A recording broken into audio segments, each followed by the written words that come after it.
In early August 2025, two very different trade stories unfolded, and together, they revealed the high-stakes game at the heart of global commerce. In Washington, President Donald Trump announced a 90-day extension of the US-China tariff truce.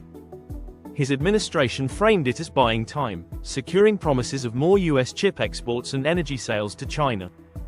Beijing, meanwhile, moved with quiet confidence, knowing it still controls most of the world's rare earth production. It had just opened zero tariff access to dozens of African nations, tightening its grip on critical supply chains. In that standoff, Trump eased pressure. But with Canada, the playbook looked very different.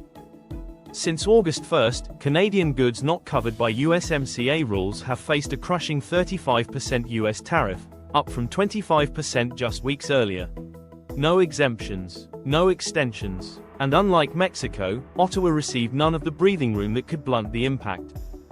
The contrast was glaring: one adversary given time to maneuver, one ally kept in a vice. For Trump, tariffs are more than economic policy, they're a lever, a weapon. The reasons for them shift by the day: border security, fentanyl, dairy policy, banking disputes. The goal remains constant: apply pain to extract concessions fast. With China, the 90-day truce was tied to specific exchanges: more US chips, more ethane shipments, and a recognition that Beijing's mineral dominance gives it leverage.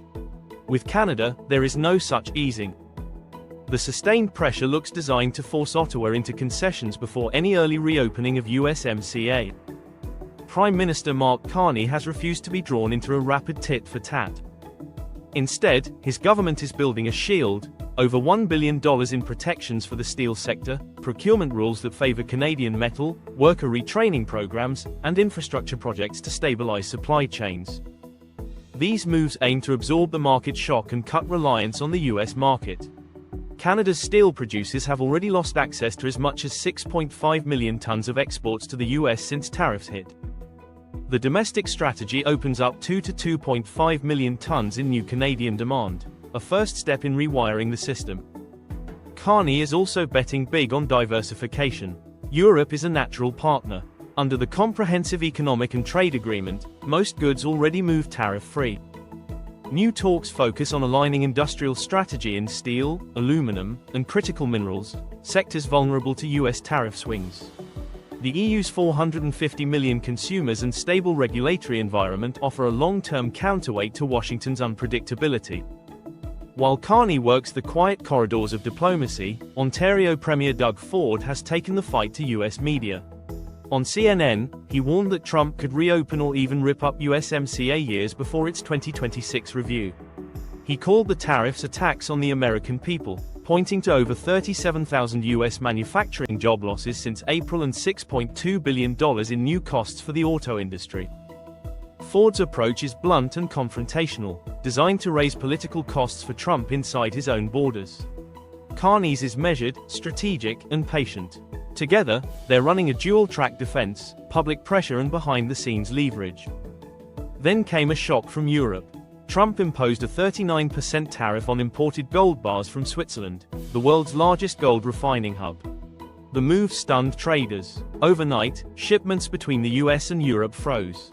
Prices in the US jumped above European levels, opening a costly arbitrage gap. For decades, certain commodities, like bullion, were assumed safe from tariffs. That illusion evaporated with a single enforcement letter from US Customs. For Canada, it was a warning shot. If gold can be targeted, so can Canadian minerals, energy exports, and high-end manufacturing. Trump's pattern is clear: move fast, strike where opponents are most exposed, keep them off balance. The gold tariff showed how quickly a market can be upended, leaving no time to build a response. For Canada, that means contingency plans aren't optional, they're survival strategy. Carney's government is doubling down on relationships with Mexico, strengthening energy and mineral cooperation, and preparing for possible strikes in unexpected sectors. The stakes are bigger than tariffs alone. This is about setting the rules for North American trade in the decade ahead. Trump's strategy depends on speed: apply pressure, create urgency, close the deal before the other side can regroup.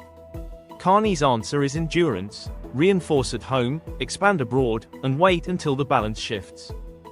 Canada still holds powerful cards: control over critical minerals vital to US manufacturing, integrated auto supply chains Washington can't easily replace, and energy exports that feed US industry. These are assets not easily substituted, giving Ottawa long-term leverage if it can weather the short-term pain. But the risk is real. Trump has shown he's willing to ignore established timelines if it strengthens his bargaining position. An early rupture of USMCA would shake the economic foundation of North America. For Canada, holding firm without closing the door on a mutually beneficial agreement is the tightrope walk of the moment. From Beijing's mineral dominance to Switzerland's gold shock, the message of 2025 is clear. In a world where tariffs can land anywhere, at any time, only the most adaptable economies will survive intact. For now, the US and Canada are locked in a test of political will and economic stamina. The outcome won't just decide the price of steel or the flow of aluminum, it could define the shape of the continent's trade map for years to come. This is True State Report. Thanks for watching, see you in the next one.